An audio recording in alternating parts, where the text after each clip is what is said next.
స్పెయిన్లో జరిగిన అంతర్జాతీయ chess ఛాంపియన్షిప్లో Telangana grand master రాజా రిత్విక్ కాంస్య పతకం సాధించాడు. హైదరాబాద్కు ప్రాతినిధ్యం వహించిన ఈ యువకుడు ప్రపంచవ్యాప్తంగా 92 మంది అగ్రశ్రేణి క్రీడాకారులతో కూడిన హోరాహోరీ పోటీలో అద్భుత ప్రదర్శన కనబరిచాడు. ఈ టోర్నమెంట్లో జరిగిన 9 మ్యాచ్లలో ఒక్క ఓటమి కూడా లేకుండా 4 డ్రాలు 5 విజయాలను నమోదు చేశాడు.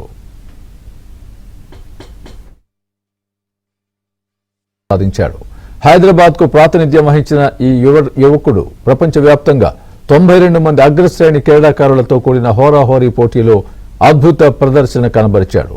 ఈ టోర్నమెంట్లో జరిగిన 9 మ్యాచ్లలో ఒక్క ఓటమి కూడా లేకుండా 4 డ్రాలు 5 విజయాలను నమోదు చేశాడు.